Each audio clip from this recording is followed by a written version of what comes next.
Hello, NCERT book question number 1 exercise 13.1 based on the conditional probability you know well.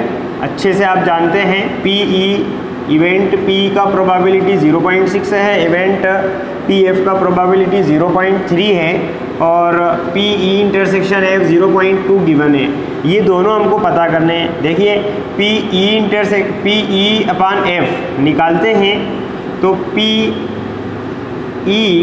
Intersection F is divided by PF.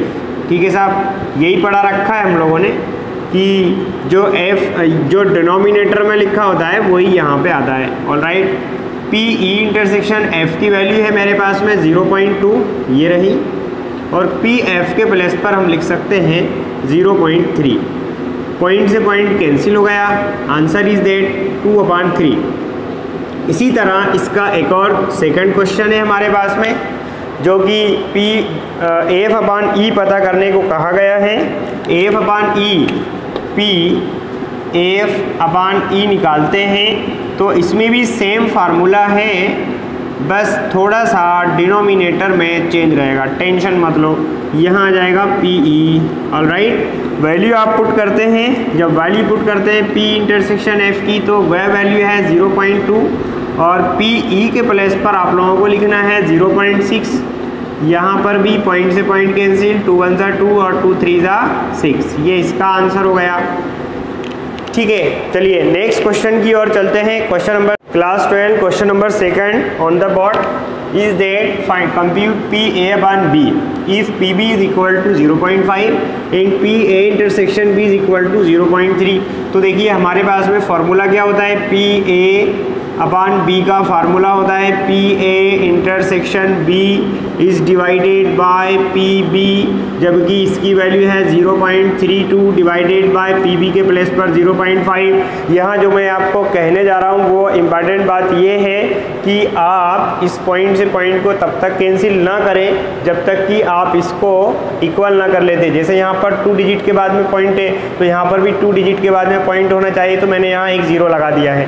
ठीक है, अब point से point cancel हो जाएगा, हो गया, पॉइंट से पॉइंट कैंसिल 32, 2 से कैंसिल कर रहा हूँ, 2 1 ज़ा 2, 2 6 ज़ा 12 और 2 2 ज़ा 4, 2 5 ज़ा 25, 2 5 ज़ा 10।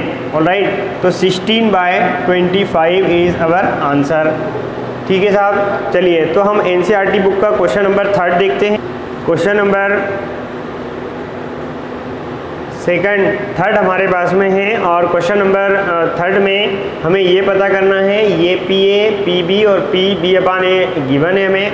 तो मैं पी बी अपान ए के फॉर्मूले को आगे बढ़ाऊंगा क्योंकि मुझे इसकी वैल्यू यहाँ पे गिवन की हुई है।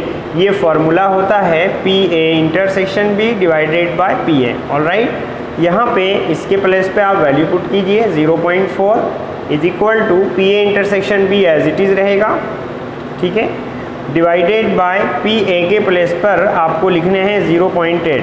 यहाँ पे ये राइट हैंड साइड से लेफ्ट हैंड साइड में ट्रांसफ़र हो सकता है, तो पी ए इंटरसेक्शन बी की वैल्यू मेरे पास में क्या आ रही है, 8 4 ज़ा 32, 0.32। तो ये मुझे पता करना था, ये इसका आंसर हो गया। ठीक है साहब, अच्छा इसी क्वेश्चन में एक और है मेरे पास में क्वेश्चन नंबर 3rd का सेकंड, उसमें P A divided by B निकालना है। ठीक है, इसका फॉर्मूला होता है P A intersection B divided by P B. Alright, यहाँ मेरे पास में सभी वैल्यूज़ हैं, उन वैल्यूज़ को मैं पुट कर रहा हूँ। पी ए इंटरसेक्शन बी के प्लेस पर अभी हमने पता किया है 0.32। ठीक है साहब, पी बी की वैल्यू है 0.5। ऑलराइट, 0.5। यहाँ पे जब तक आप डेसिमल को इक्वल नहीं कर लेते तब तक आप कैंसिल नहीं कर सकते हैं। पॉइंट से पॉइंट हो गए कैंसिल और ये हो गए 16/25, 2 1 ज़ा 2, 2 6 ज़ा 12, 2 2 ज़ा 4 एंड 2 5। तो 3rd वाले में हमको ये 3rd वाले क्वेश्चन में भी ये गिवन है, ये गिवन है, ये गिवन है और इसकी हेल्प से अभी हमने लास्ट 2 क्वेश्चंस में ये पता किया हुआ है और हमें एक्चुअल में जो फाइंड करना है वो है पी ए यूनियन बी। ठीक है साहब, इसका फॉर्मूला मैं यहाँ लिख रहा हूँगा, आप सभी को पता है P A plus P B minus P A intersection B. All right, इसके प्लेस पे हम चिपका देंगे 0.8, तो 0.5 और 0.8 मिलके 1.3 माइनस 0.32 सब्सट्रैक्शन किया, इसको घटा देंगे इसमें से, तो घटाने का तरीका भी देख लीजिए। 1.3 में से 0.32 को सब्सट्रैक्ट करेंगे, बैलेंस करिए, 8 बचे हैं, यहाँ पर 1 कैरी किए तो 12 माइनस 3 से 9 mean 0.98 is our answer. Question number 4 हम देखते हैं, पी ए यूनियन बी हमसे पूछा गया है। ठीक है, यानी कि हमें ये पता करना है साहब, P A plus P B और minus P A intersection B, ये मुझे पता करना है, ये फाइंड करना है। उसके लिए मुझे पी ए चाहिए, पी बी की ज़रूरत है। देखिए मैं पी ए किस तरह से निकाल रहा हूँ, क्योंकि मुझे गिवन है 2 P A, 2 P A 1 time 2 P A equal to 5/13 है। ठीक है साहब, 2 डिवाइड में आ जाएगा, तो पी ए की वैल्यू हो जाएगी 5/13 टू द 26। ठीक है, इसी तरह से एक बार मैं क्या करने वाला हूँ, पी बी के इक्वल 5/13 लिखने वाला हूँ। तो पी बी इक्वल टू भी है मेरे पास में 5 डिवाइडेड बाय 13, तो दोनों वैल्यूज़ मेरे पास मौजूद हैं। अब मैं यहाँ पे आपके सामने जो फॉर्मूला है पी ए अपान बी का, उसको लिख रहा हूँगा। P A divided by B का फार्मूला होता है P A intersection B is divided by P B, 2/5 as it is रहे हमारे पास में। पी बी को आप इधर लेके जा सकते हैं, P A intersection B is equal to 2/5 और P B go to the right hand side in multiplication. Value of P B is that, P B की वैल्यू मेरे पास में है साहब, वहाँ से ये देखिए मैंने अभी निकाली थी 5/13। ऑल राइट, 5 से 5 कैंसिल हो गए, तो ये मुझे मिले हैं 2/13।